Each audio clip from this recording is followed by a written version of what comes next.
Bonjour, aujourd'hui, dans ce chapitre, nous allons voir le protocole du web et les formats de données. On va s'intéresser maintenant au format de données et le protocole HTTP. Les serveurs web sont en réalité capables de transporter n'importe quel type de données, quel que soit leur format. On l'a vu, on a des documents texte comme les documents HTML, documents CSS, des documents JavaScript. On peut avoir des documents médias avec des images ou des vidéos dans des formats aussi différents. On peut aussi faire transiter via les navigateurs, le protocole HTTP et les serveurs web des archives.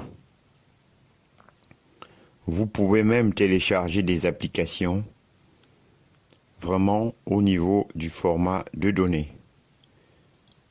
On est plutôt exhaustif à ce niveau-là et ça fonctionne sur n'importe quel type de données. Il est ici, c'est de voir finalement la connexion entre un serveur et un client, comme un tuyau qui permet de faire transiter des informations. Et l'idée ici, c'est que derrière, au niveau du client, ce soit ensuite le navigateur qui prenne en charge ou non l'affichage des informations en fonction de ce qu'il supporte et de ce qu'il ne supporte pas. Donc, le navigateur, justement, c'est la clé de compréhension. Pas que autant le protocole HTTP et le serveur HTTP permettent de faire transiter n'importe quel type de données. À l'inverse, le navigateur, lui, sait afficher ou interpréter un certain nombre de formats, mais cette fois-ci, bien définis. Alors, on va voir lesquels. Au niveau des pages web, le document doit être formaté, doit être renvoyé par le serveur, doit obligatoirement être en langage HTML et rien d'autre. Vous n'allez pas pouvoir afficher une page web au format Word. Par exemple, c'est du document HTML qui fait foi. Ensuite, au niveau des images, les navigateurs ont un support limité sur les formats d'images. On va avoir certains formats assez standards qui vont être respectés, comme JPG, GIF, PNG. Certains navigateurs vont pouvoir également supporter d'autres formats, comme WebP, qui va le supporter sur Chrome par exemple. Plus récemment, ce n'était pas le cas précédemment sur Safari où le format de type vectoriel comme SVG, qui il y a un certain temps n'était pas supporté, et maintenant la plupart des navigateurs le supportent.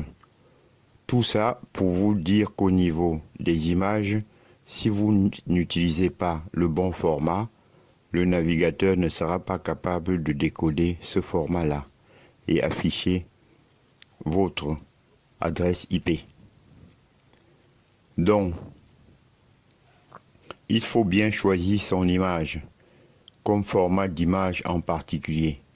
Pareil au niveau des vidéos. Au niveau des vidéos, le format d'encodage de la vidéo est très important. Vous allez choisir par exemple d'encoder votre vidéo au format MP4, au format WebM, pour les navigateurs qui le supportent à nouveau.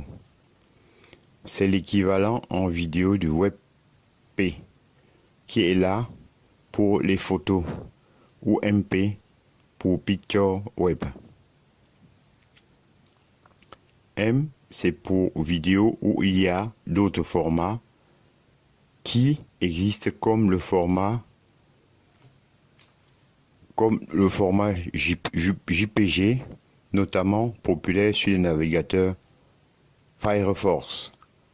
Ensuite, au niveau des autres formats qui sont gérés par les navigateurs, on a les fichiers, des scripts tels que le langage JavaScript.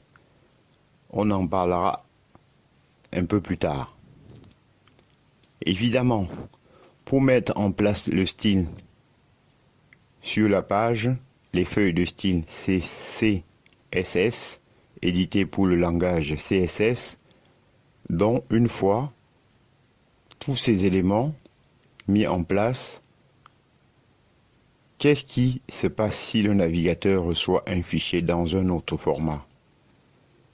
Là, c'est simple. Vous avez déjà vu ce comportement. Lorsqu'il n'est pas affiché ou interprété, un fichier qui le reçoit, il va le télécharger. C'est comme ça que l'on peut télécharger tout un tas de documents, d'archives. Les archives zip, les archives rares, des applications Mac OS ou d'autres types de fichiers spécialisés spécifiques. Quand le navigateur ne sait quoi faire avec un fichier, il ne sait pas l'interpréter. Il va le télécharger. Donc, ça donne un moyen de diffusion de fichiers assez intéressant. D'un point de vue illustré, on va représenter cela de manière suivante. On a le client, donc le navigateur.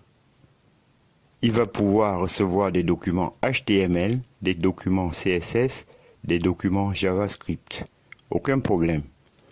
Ce sont des documents qu'il supporte. Il va pouvoir vous les afficher. On va avoir des images avec différents formats comme on l'a vu. On va avoir des vidéos avec là encore des formats spécifiques.